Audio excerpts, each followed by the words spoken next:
Sérgio Kruck é um brasileiro, nascido no dia 1º de novembro de 1978, na cidade de Curitiba, no Paraná. E com 9 anos de idade vim para o Amazonas junto com meu pai, que é do interior do estado, da cidade de Tefé. E desde então estou aqui morando, no qual hoje eu me sinto filho da terra, né? Porque tive minha infância, minha juventude, estudei aqui, estudei no Instituto Federal do Amazonas no ensino médio, estudei o nível superior também no Instituto Federal do Amazonas, no qual me formei em automação industrial, a famosa robótica. E tenho minha família formada aqui, casado com a Vivi Kruck, tenho 2 filhas, tenho uma enteada que tenho como minha filha. E sou empreendedor do ramo de segurança eletrônica, atuo nessa área aí desde os meus 20 anos de idade. E vivo aqui feliz, trabalhando pelo bem do nosso povo, da nossa sociedade. Se você tivesse que definir o Amazonas, o estado do Amazonas, em uma frase, uma palavra, qual seria? Abençoado. O Amazonas é um estado abençoado. O povo do estado do Amazonas é um povo abençoado. Nós temos aqui todo tipo de riqueza que o nosso povo deveria usufruir. E é por isso, esse é um dos motivos também que me levou a entrar para esse meio político, para que o povo se liberte das garras aí, dessas pessoas que não deixam o nosso povo utilizar o que é seu. Todas as suas riquezas, da água, da pesca, da natureza, da biodiversidade, enfim. O nosso povo precisa se libertar e esse é um dos motivos que eu tanto luto. Como é que o ativismo político entrou na tua vida? Eu comecei no ativismo político há 8 anos atrás, período 2014, quando teve uma grande crise no país, uma crise política e econômica, né? Crise econômica decorrente da crise política, de onde nós víamos ali vários casos de corrupção praticamente todos os dias aí nos jornais, Polícia Federal prendendo político, prendendo grandes empresários. E nós nos sentíamos revoltados, né? Principalmente nós empresários, porque nós trabalhávamos tanto, pagávamos tantos impostos e víamos que o imposto que a gente estava pagando estava indo para o ralo, para o bolso desses políticos. Como nós não tínhamos representatividade política, aí nós nos unimos, eu e mais um grupo de amigos, e começamos os eventos, por exemplo, Fora Dilma em 2014, 2015, e a partir dali não paramos mais. Então foi nessa época, Sérgio, que você conheceu o então deputado federal Jair Messias Bolsonaro. Conta um pouco mais pra gente sobre isso. Depois dos eventos do Fora Dilma, nós tínhamos uma carência, né, de representação política. E foi quando nós conhecemos o Jair. Bolsonaro era aquele político caricato, vamos dizer assim, né? Mas ele era o político que falava realmente o que nós queríamos que fosse falado. É como se fosse a nossa voz ali. E a partir desse momento parece que foi uma simbiose que ocorreu no país todo. Nós nos unimos com pessoas de outros estados que sequer nós conhecíamos pessoalmente e começou a avalanche Bolsonaro presidente 2018. Desde ali, desde 2014, já começou esse slogan, Bolsonaro presidente 2018. Nós começamos a fazer camisas, nós fazíamos adesivos, distribuímos adesivos e depois nós começamos a vender camisa para poder fazer adesivo, porque a gente não conseguia, né, custear. E foi um período muito legal, foi um período difícil. As pessoas, muitas riam da gente, né? Xingavam a gente na rua na hora de distribuir adesivo, mas o principal que eu pensava naquele período era: eu preciso que ele seja o nosso presidente.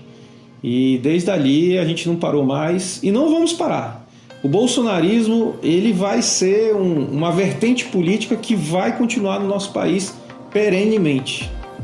Então você não é um surfista da onda Bolsonaro. Então você não veio virar bolsonarista recentemente, já tem toda uma trajetória, é isso?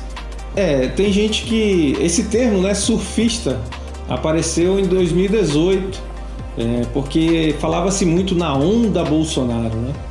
E algumas pessoas falam, todas as pessoas que se aproximam do presidente dizem agora que é surfista. Mas eu e mais um grupo de pessoas somos os responsáveis pela formação da onda. Então o surfista é aquele que só pega a onda andando, nós não, nós formamos a onda Bolsonaro e eu sou muito feliz e grato a Deus por ter participado aí dessa formação da onda Bolsonaro desde 2014. Em 2016 foi formado o Movimento Direito Amazonas, né, qual fiz parte como coordenador na época, até 2018. Em 2018 fiz a campanha do presidente nas ruas, andei o interior do estado, a maioria dos municípios aí fazendo a campanha dele na rua, distribuindo adesivos, santinho, praticamente todo o material. Os municípios que nós não fomos, enviamos o material dele.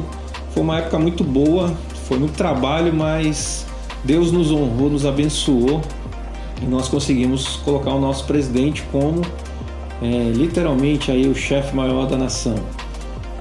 Foi o resultado de muito trabalho. Como eu falei, desde 2014 foram 4 anos de muito trabalho e deu certo, graças a Deus. O Movimento Conservador Amazonas ele começou logo após a eleição de 2018. Eu deixei o Movimento Direito Amazonas, né, como coordenador e fundei o Movimento Conservador Amazonas com o pensamento de ser mais ativo nessa parte conservadora, nas pautas conservadoras, né?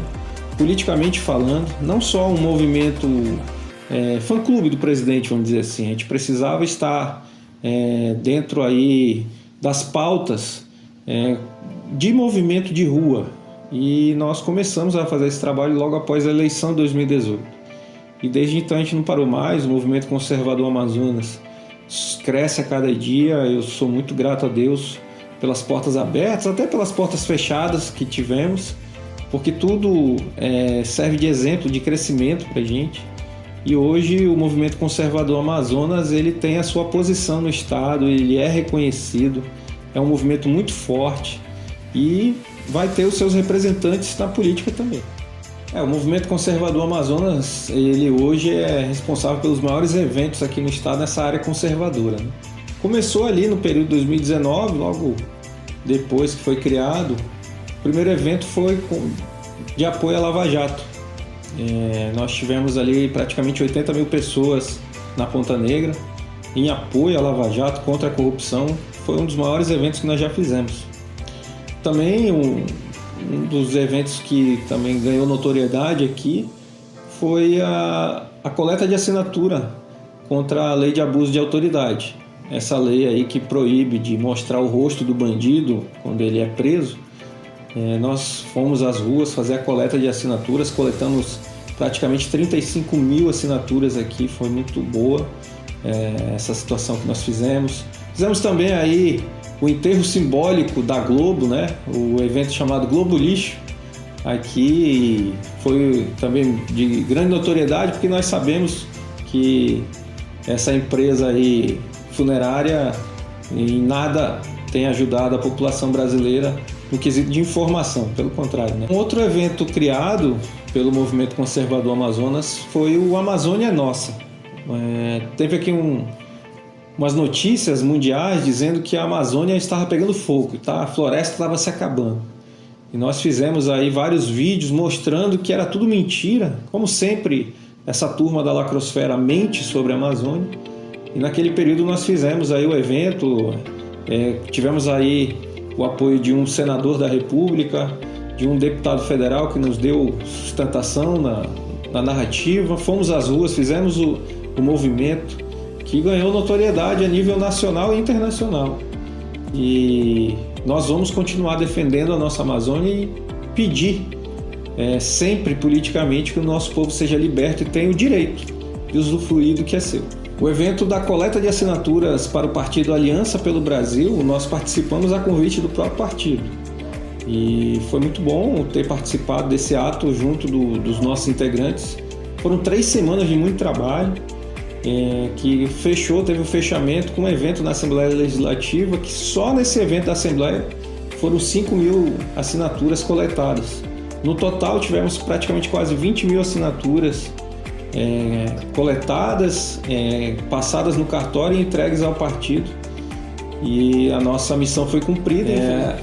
Eu sou representante de vários movimentos a nível nacional, coordenador aí do Grupo Canhota Não a nível de estado, né, do qual eu tenho o maior orgulho de fazer parte. também da Marcha da Família Cristã pela Liberdade, que hoje é Foro Conservador, qual eu sou liderança aqui no estado também. E nós fizemos o evento em 2019, 2020, 2021, e foi para reviver a Marcha da Família no período de 1964, né, antes do período militar. E foi um evento que nós fizemos no meio da pandemia, muita gente veio ser contrário aos atos, mas nós sempre fomos aí firme e forte na nossa missão e pandemia nenhuma não iria nos parar. As motocicletas começaram com o presidente, né? Lá em Brasília ele fez o primeiro ato, que foi um passeio que ele resolveu fazer lá em Brasília, e aquilo pegou corpo. E o amazonense ele gosta de moto, né? Ele tem paixão pelo motociclismo, e alguns amigos motociclistas pediram para nós fazermos o evento, e nós realizamos o primeiro ato a nível nacional, primeira motocicleta aqui no Amazonas, e foi um sucesso. Nós tivemos só nessa primeira aí mais de 15 mil motociclistas. Nós não imaginávamos assim ter tanto apoio nesse primeiro evento, e desde lá nós fazemos esses atos constantemente aqui no estado, e agora nós vamos fazer em todos os municípios. A primeira cidade que nós vamos fazer é a linda cidade de Parintins. A mídia progressista ela sempre me ataca, né? Em 2020 eu fui entrevistado por uma TV americana. Queria saber por que nós éramos contra o lockdown, o fechamento do comércio. Logo após teve aquela situação terrível aqui no estado, muitas mortes, e eles vieram nos entrevistar e queriam saber por que nós fizemos aqueles atos, né, contra o fechamento do comércio. E eu justifiquei ali, mostrei naquele período que essa atitude do lockdown não iria dar certo, pelo contrário, ela ia ter, a função dela ia ser totalmente contrária do que estavam pensando, do que estavam falando. E foi o que aconteceu hoje. Nós estamos vendo aí a crise econômica que o mundo está passando por causa desse lockdown que não resolveu em nada. Onde teve lockdown foi onde as pessoas mais morreram no mundo. Também teve a situação da BR-319, né? Eu participei da audiência pública na qual eu defendi a pavimentação da BR-319, e ali teve um pesquisador americano que disse que era para fechar a BR-319, né? Que ela não era para existir. E eu fui contrário, eu fui para cima dele, falei que não, que aqui no Amazonas quem manda somos nós, o povo brasileiro, o amazônida, e não gente de fora. Estrangeiro tem que parar de dizer o que nós vamos fazer aqui. Isso daí que eu falei. Porque a terra é nossa, não é deles. E fui muito atacado pela mídia internacional, fui chamado de xenófobo, coisa que eu não sou. Outra coisa que teve aqui foi a entrevista de uma TV austríaca, que veio me entrevistar para saber sobre o meu posicionamento de liberação da exploração da Amazônia. Porque o povo do estado da Amazônia tem toda a riqueza na sua mão e não pode usufruir. E eles são totalmente contrários. E vieram aqui, me entrevistaram, fizeram a publicação dizendo que eu estava querendo destruir a Amazônia, que eu era um devastador da Amazônia. E eu não quero devastar nada. Eu quero que o nosso povo tenha o direito de usufruir o que é seu. Nós podemos hoje, sim, explorar a Amazônia de forma técnica, cautelosa, mas que o povo do estado do Amazonas tem o direito de usar o que é seu. A vacinação compulsória que o prefeito de Manaus quis impor aos pais referente a seus filhos, agora no começo de 2022, eu fui o ativista que foi para a rua contra isso. Entrei na justiça contra o Ministério Público e contra o prefeito de Manaus, contra o ex-secretário de Educação, porque queriam vacinar obrigatoriamente as crianças em Manaus. E nós sabemos que essa vacina não tem comprovação científica. Então, se não tem como comprovar a eficácia, não dá para você querer obrigar a pessoa a vacinar seu filho. E eles queriam fazer isso, eu e mais um grupo de pais e algumas outras pessoas aí do movimento fomos às ruas, fomos lá para a Câmara Municipal de Manaus, e depois do nosso ato fui atacado aí pela imprensa local. Inclusive fui processado por lutar pela liberdade de todos, pela liberdade dos pais de querer ou não vacinar seus filhos. A gente não está querendo tirar a vacina das pessoas. Eu só queria dar a liberdade para o pai que quer e pelo que não quer vacinar. Então, não me arrependo de nada. deu certo, o prefeito recuou e a vacinação não é obrigatória. Você, pai, hoje não é obrigado a vacinar seu filho graças a esse trabalho que nós fizemos no começo de 2022, lá na Câmara Municipal de Manaus. Eu sou pré-candidato a deputado estadual porque os movimentos conservadores, no ano passado, em 2021, se reuniram e escolheram o meu nome como o representante dos movimentos dentro dessa esfera política, né? Como pré-candidato. E desde lá a gente vem trabalhando, até porque nós estamos fazendo vários atos, várias ações e nos sentimos sem representação. E o que nós entendemos é que não adianta a gente ficar gritando na rua se a gente não tem a caneta na mão. Porque só resolve quem está dentro do jogo, quem tem a caneta, quem pode dizer sim ou não dentro do jogo político.